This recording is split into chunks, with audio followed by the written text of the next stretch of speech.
Obi-Wan Kenobi content in Battlefront 2 is something that I think we can all agree that we want to see. Well, thanks to the incredible Star Wars Battlefront 2 community, we can. Battlefront 2's community has decided once again to just do what EA and DICE simply will not allow, and that is to keep this game going with fresh content alongside the movies and the shows. I've been hanging out since the show started to see what the modders were going to come up with. This might be a part 1 as we are just over halfway through the show, and I expect more to come out as the final 2 episodes wrap up. So in this video, we're going to showcase some of these Obi-Wan Kenobi mods off like we have done in the past with previous videos where we touch on the Battlefront 2 mods that are hot right now.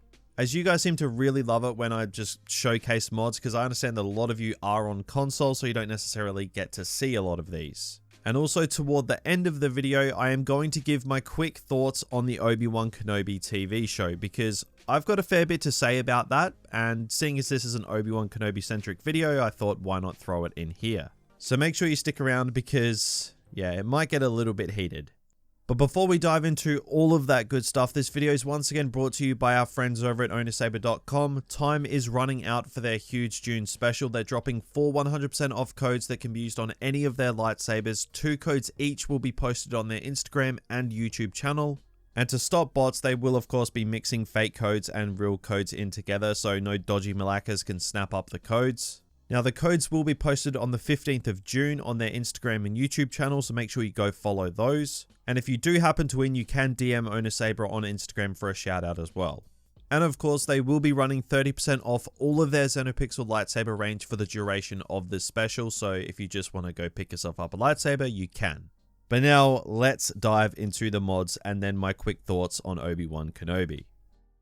So, the Obi-Wan Kenobi mods for Battlefront 2 are pretty simple but effective. There are several mods that showcase Kenobi's new look in the show, and I've got to say most of these look absolutely fantastic. It's so frustrating seeing mods this simple and this easy because it makes you wonder what could have been if this game was still going. The amount of money this game could be making if EA would just do something as simple as the skin you're looking at. It's just mind-blowing.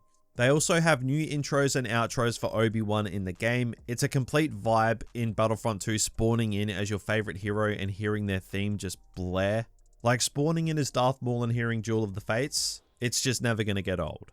Now, I don't know if I can directly showcase these intros and outros to you because I'll probably get copyright struck by Disney, which isn't exactly on my to-do list, but take my word for it, it's awesome. Now, they've also gone and added the Grand Inquisitor to Battlefront 2, and yes, it's Egghead Grand Inquisitor. The mod looks kind of clapped when you're in the menus, but to be honest, he looks kind of clapped in the show anyway, so job well done by the modders. For real though, I actually do really like this mod. I would have loved to have seen the Grand Inquisitor in Battlefront 2 as a hero or a villain, and I feel like he would have if this game kept going with its development, especially with Kenobi coming out. To be fair though, they probably would have just added Reva. She seems to be the favorite, which reminds me, modders still haven't done a Reva mod for Battlefront 2. PS1 Hagrid has a mod in Battlefront 2, but not Reva. I guess people just really are not digging that character at all.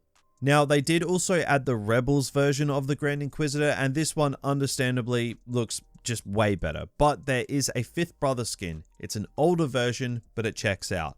I do think this is actually an awesome mod. Imagine if DICE kept going with Battlefront 2 and they just added like an Inquisitor update where they added all of the Inquisitors. The second sister, the ninth sister, fifth brother, you know, third sister, God forbid, fourth sister, seventh brother or whatever his name is. It would be awesome if they did something like that. I've really got to stop wondering that kind of stuff though. It just makes me kind of angry to be honest. But regardless, this fifth brother skin looks fantastic. The mod has done a great job. But that is pretty much it for the mods. Like I said, this is in progress and just a part 1. We will be watching Obi-Wan Kenobi mods with great interest, so stay tuned for part 2 when the final 2 episodes drop. But now, I wanted to spend the rest of this video just giving you guys my thoughts on Obi-Wan Kenobi so far, as I haven't talked about it anywhere basically on the internet, and I need to talk about this show. And seeing as this is an Obi-Wan Kenobi themed video, I figured why not do it here. So, the Obi-Wan Kenobi show.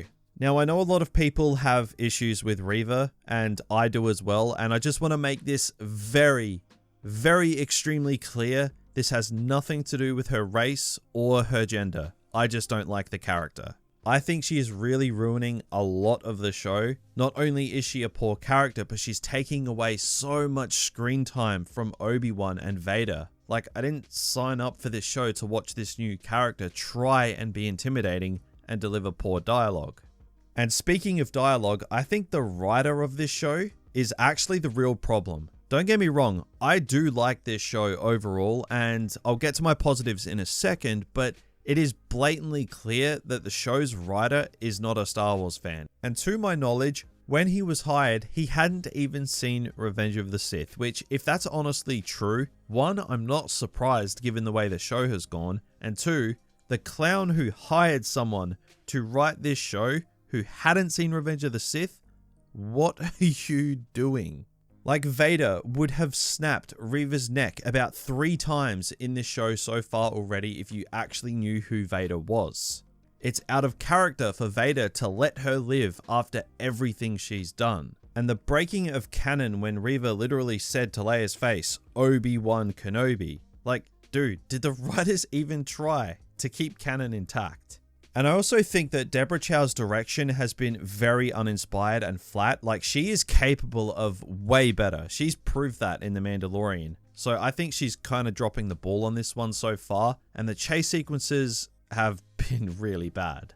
Apparently the budget for this show is nearly half of that of The Mandalorian, and it shows. Why would you give a show that's bringing back 2 of the most iconic characters in cinematic history and the most iconic villain in cinematic history and give the show nearly half the budget of The Mandalorian? Like, it's obvious. The CGI in some parts is pretty bad, and the location of Obi-Wan and Vader's first duel was clearly a budget constraint. And what is this? Like, come on, they could have at least tried. But now that I've bitched about the things that I don't like about the show, there is stuff that I do really love about Obi-Wan Kenobi, which is why I'm so conflicted on this show, and I'm really hoping that the next 2 episodes pull through. I think the downtime and quiet moments with Obi-Wan have been perfect. You know, the trauma, the PTSD, they've done really well with that. This dialogue alone between Vader and Obi-Wan is straight up one of the best dialogue exchanges in the saga so far. It's only a few words, but it means so much more. And I really loved the scene in episode 4 where there was that Force Unleashed reference with the lights going out in the torture chamber and all you see is what the lightsaber emits. Like, that was awesome. And the constant references to Jedi Fallen Order, you guys know that I'm always going to love that. And when Vader is raging and killing people, this show is a straight up 10 out of 10. When he goes through that village, murdering people, snapping necks to draw Kenobi out, or when he rages into the room to choke Reva, it's awesome. It's a shame he didn't snap her neck like he should have done, but the more Vader being angry, the better. I really do hope the next 2 episodes give us more Hayden Christensen. We haven't seen enough of him so far to justify bringing him back. His scenes in the Bacta tank have been really good, but you can barely even tell that it's him. And I must say, I am digging some of the moments between Leia and Obi-Wan, but I think it's time that Leia exited the show. I get she was the plot device to get Kenobi off Tatooine, but I think it's time to move her out of the show and focus on Kenobi and Vader. Right now, Kenobi is sitting at about a 6.5 out of 10, which is super disappointing as this is essentially a sequel to my favorite Star Wars movie in Revenge of the Sith, with my 2 favorite characters, and I'm a big lover of Hayden Christensen, so seeing him not get much to do is really frustrating, but I do hope that Kenobi can turn it around in the last 2 episodes. But guys, that is it for this very Kenobi themed video. I hope you enjoyed the mod showcase, and apologies if the Kenobi thoughts section went for longer than normal. I kind of just had a few dot points, but I just kept going. But oh well, it's Star Wars and it's Kenobi all the same. But guys, if you enjoyed this video, be sure to drop a like on it. Let me know your thoughts on the Kenobi mods and the show in the comments below. If the second half of this video goes down well, I might do a video on episode 5 of Kenobi, and I might do a live stream after the finale just talking about the show. We'll see, so be sure to let me know all of your thoughts in the comments below. But that's it for this video. Thank you for watching, and have a good one.